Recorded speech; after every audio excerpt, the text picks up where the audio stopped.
The energy in sunlight falling on the U.S. daily is more than enough. At the common rate of 2 cents per kilowatt hour, the sun sends the Earth $1 billion worth of energy every second, and it's coming to us free. My name is Matt Jones, this is Rich Hoover, and this is Will Long to my left, and we're Stewartstown Electrical Service, LLC. And we've been asked today to talk with you a little bit about solar, and to explain a little bit of the functionality behind solar, and why it's become a fairly popular installation over the past 3 years here in the Pennsylvania area. Here with us today we've got two panels. We have a mono panel and we have a poly solar panel. And both of these are perfectly legitimate options for installing for a solar system. The mono is slightly more efficient and grows from pure silicone cells. Its Sunday go-to-meeting name is silicon dioxide. Separate out the oxygen and the bits of seaweed, bottle tops, and other odds and ends. And we have left a metal silicon. Now melt the silicon and add just a pinch of arsenic for flavor. Slice off a razor-thin wafer. Put the wafer into the oven. Fill oven with a boron gas. Connect one wire from electric motor to boron icing and the other wire to the wafer itself. Expose wafer to sunlight. Presto! Pure silicone cells that are then cut much like a tree. Versus the poly, which is similar to a plywood.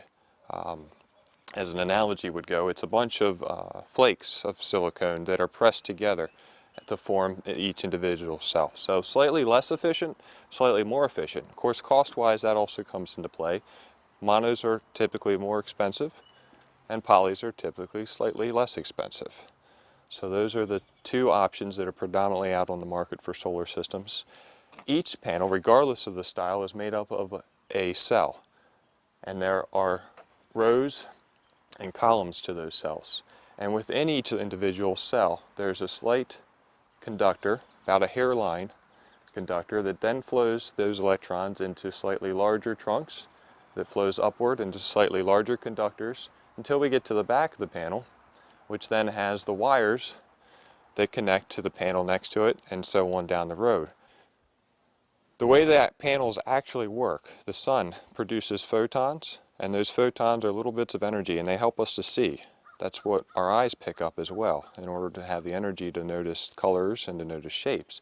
In the solar panel's case, it is looking for is two layers inside of each little cell. And those two layers are one's positively charged and one's negatively charged. The photons are then enter into the cell and bounce around, and in so doing, knock off electrons that are necessary to produce that electricity. Those electrons are going to want to flow to the path of least resistance, so that's where we get into our conductors and where they flow from. And of course, their flowing is direct current, or DC energy. And direct current is a great start, but in order to work in our homes, we have to convert that to alternating current. The motion of the electrons is a representation of an alternating current. And the way we do that is through an inverter. And here with us today, Will and I have 3 different inverters, actually, 2 of which come from the same class, and the third one at the end comes from a different mindset or a different installation technique. The first 2 here are called string inverters, and these come from the mindset of let's run all of the panels, or the majority of the multiple panels, into one inverter and convert all that power from those panels through one inverter. And here we have 2 different sizes so that we can customize the installation for the amount of panels that we're installing. The third inverter down here is called a microinverter, and that comes from the technology mindset of let's have one inverter for every panel. That way you have an individual setup, and each panel produces its own DC power that's converted immediately or inverted immediately into alternating current right at the rooftop and then sent on down. Advantages and disadvantages. Advantages are that we have less parts with a central or string inverter system, whereas with the microinverter we have more points of failure. Advantages are that the microinverter system has an individual system for each panel. So what's going on with its neighbor is not impacted down the road, down the string. So each inverter panel combination works as its own solar system. Whereas with the string inverter system, we have a weakest link syndrome that can occur, or a Christmas light syndrome that can occur, as some people might understand, in that if one panel fails, it definitely hurts the rest of the string. However, economically, price-wise, the string inverter systems are less expensive, and microinverter systems are more expensive. Once the solar system is completed, the utility company will install what's known as a bidirectional meter or a net meter. Wires lead to a meter which records the amount of electrical energy used. And that meter measures electricity that is coming in, that you're using off the grid, and it also measures electricity that you send out to the grid. So at the end of the month, you get a bill that shows the subtraction of the two. It shows what you currently drew in for the month, and it also subtracts off what you sent back out. And that's to a large degree where your electricity savings occurs. It's designed to pay you back over a period of time, in that you buy the upfront equipment, you've invested in that, and from that point on, the fuel is entirely free. It comes from our sun. Enter Mr. Sun. This particular system that we have pictured here is an average solar system. And in this case, it was done on the pole building, on a detached garage of the dwelling. This particular system does offset 100% of the bill, anywhere between 95 and sometimes a little bit over 100% depending on the month.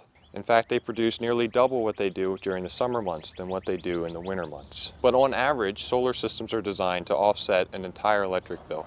Solar systems have a 30% federal tax credit. Our federal government has said that this is something that they want to invest in, that they feel it's important for our future. So that's a tax credit. Now, that's not a deduction, but a credit. And the credit actually helps you dollar for dollar based on your tax liability at the end of the year. Of course, that's your upfront incentive. That gets your system down. Now, the rest of your system has to be paid off from two ways. The first way is, of course, reducing your electricity costs. And like I said, with an average size system, we typically offset close to 100% of that. So with that being said, that's usually for most folks somewhere between $1,800 and $2,000 a year in electricity savings. The second way is through what's known as an SREC market, and that stands for Solar Renewable Energy Credit. One credit equals 1,000 kilowatt hours. An average system usually generates between 8 and 10, sometimes 12 of those credits per year. With that being said, the average return on investment for a solar system is somewhere in the current state around 6 or 7%. And you're counting on two things to stay active and constant for that to occur. One is the sun to shine, and the other is for electricity rates to stay at least stable, if not increase. The panels themselves do come with a 25-year warranty. Thank you a lot for taking the time out of your day to listen to us and learn a little bit about solar. I know that we've covered a good bit of material here in a short amount of time, and there's a lot to solar, and we're more than happy to share that with you at any time that we possibly can. Thank you again. Science is patiently unlocking the secrets of photosynthesis, and we may well see an era wherein solar energy, like atomic energy, may be put to work as electric power. They said it would take 5 to 7 years to recoup the costs. Any extra energy that I produce with my solar panels, I'm able to sell back to the electric company. My name's Mary Lou Hale, and I have not had an electric bill since.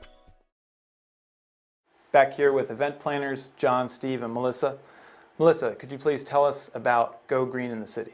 Sure. Go Green in the City is being held on April 21st. It's a Saturday between Philadelphia and Market Street on North Beaver Street. We have over 28 vendors coming to join us. Lots of fun. The shops on North Beaver Street are open. Central Market is open. We have live music. And you can find out real easy ways to go green. Because it is important for us to try to become green, not only as individual consumers, but also as businesses. We visited Morningstar Marketplace out in Thomasville off of Route 30, and they have a huge solar farm. Let's check it out. Hello, this is Andy and Deb Lentz. We're with Morningstar Solar, which is part of Morningstar Market just west of York. We have 631 kW solar farm here, which powers our market, our facility, and business, plus about an additional 50 to 60 homes.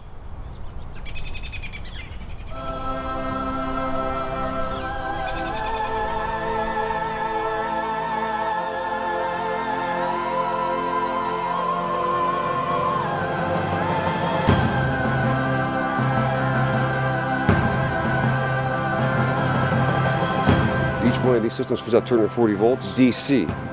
So you put all these together, they call it an array, okay, DC voltage. It comes back into here. Now this is called an inverter, okay? It's made by Schneider Electric, which is a good company. And what it does, it converts the DC into AC voltage. And this is a 500 kW. The one up there is a 100 kW to meet the 600 that we have. The power then turns into AC voltage, goes to the switchgear, which sort of like controls electricity a little bit. And then to get it in the perfect form for the grid, it goes into the transformer out there and gets fed onto the grid. There's a special meter right here. What that thing does, it actually reads the voltage both ways, coming and going. So it reads what we use here, which is very little, and also it reads what's going back onto the grid. It's the special meter. Something else we're doing this year is our property within the solar farm is fenced in. We're going to be doing an Adopt a Sheep program this year, which lets the local kids have their own sheep at our facility. At the end of the year, we'll cut the wool, they'll get the money, and the sheep will actually take care of our property and maintain our grass within the solar farm. And it'll keep the solar panels cleaner. And it's also a friendly green thing to do.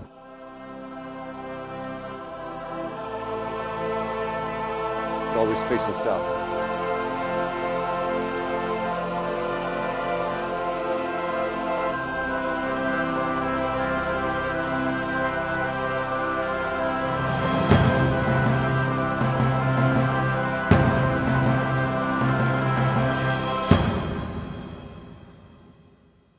That was Morningstar Solar, courtesy of the Lenses. There's a lot to see and do at Morningstar Market, and we'll cover that in future episodes. Steve, besides solar, what are some other sources of renewable energy that someone can get? There's wind generation, there's hydro, there's geothermal, and then there's the smart grid, which is a system of connectivity between sources and receivers. It's much more sophisticated than what we have now. In New Park, PA, there's a fellow by the name of Jay McGinnis who's tried it all. Here's his story. What I want to do is become totally energy self-sufficient. I make twice the amount of electricity I use because this is a farm, and my fan business, which I use electric in both, I write it off as a machinery cost for that. So that's been a lot of help. It's able to equalize the amount of gas and follow the sun during the day. It takes a while to get them waking up, so to speak, or get them to turn into the morning sun. With electric drive, that isn't an issue. Those are both really rare machines. They're power mills which were built over 100 years ago. They're both air motors, which is the only windmill company left, by the way. There used to be over 100 companies that built windmills. None of them around anymore, they're gone.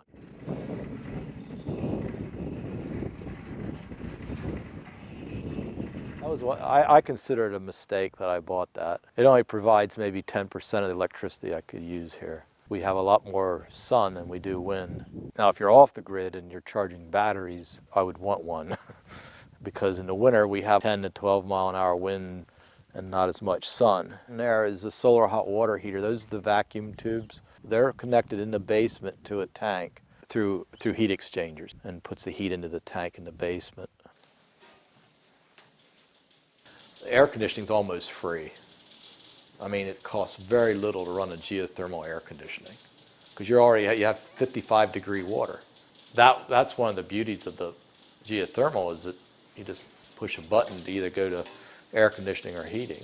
If you want like a payback, I mean, when people say, what's your payback? And I always say, well, what's the payback of a swimming pool or a fancy kitchen or, it's your priorities is what it amounts to. But if your payback on geothermal is probably the greatest of all these things right now. Geothermal is 1/3 the energy use of resistance electric heat. It's like figuring out your miles per gallon of your car. And it's calculated. You can calculate it. It's something that can be done.